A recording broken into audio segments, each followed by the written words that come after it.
Milestone ট্র্যাজেডির ভুক্তভোগীদের জীবন পাল্টে গেছে পুরোপুরি।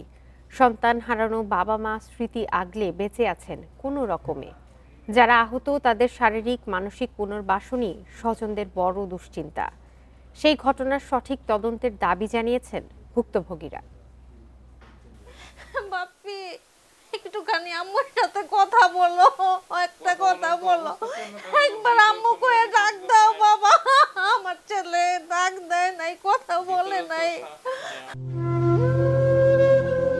10 বছর অপেক্ষার পর এই দম্পতির ঘর আলো করেছিল তাদের প্রথম সন্তান বাপ্পি। কিন্তু সেই অপেক্ষার চেয়েও দীর্ঘ হয়ে গেছে তাকে হারিয়ে বেঁচে থাকার সময়।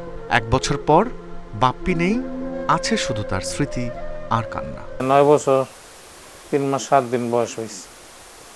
এই ছেলেটা আমার অনেক সাধনার ধন ছিল। শুধু বাপ্পি নয়, আরিয়ান ও আশফিক সহ একই পরিবারের 3টি তাজা প্রাণ ঝরেছিল সেদিন।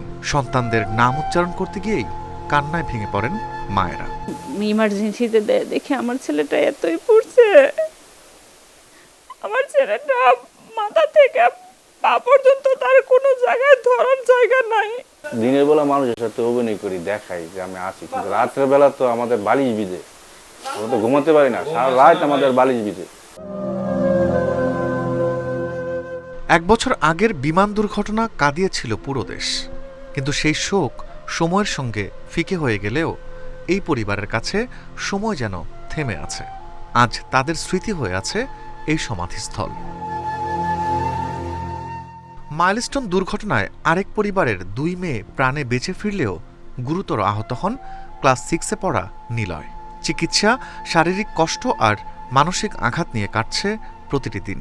আমি ছোটবেলাতে হসপিটাল অনেক ভয় পেতাম। ওইখানে আমি হসপিটালে যেতাম না, কিন্তু আমি যে এরকম হসপিটালে বেডে শুয়ে থাকবো এত দিন, 2 মাস আমি ছিলাম ওখানে, এটা আমি ভাবতেও পারিনি। মানে পুড়তেছে একদম পুরা আগুনে এসে দাঁড়ানো। আমি রাস্তা থেকে দেখতেছি এগুলো, মানে কোনোটাই ভুলার মতো না, এখনো চোখে ভাসে। যখন এটা মনে হয় তখন আমার রাতের ঘুম মানে কি সেটা বলতে পারি না। স্বজনদের দাবি এমন দুর্ঘটনার পুনরাবৃত্তি যেন আর না হয়, আর সেই জন্য দায়ীদের জবাবদিহি ও বিচার নিশ্চিত করার আহ্বান তাদের। এটার একটা সুষ্ঠু বিচার, এই সরকারের কাছে আমরা এই বিচারটা চাই। রিফাত শিশির, ইন্ডিপেন্ডেন্ট নিউজ, ঢাকা।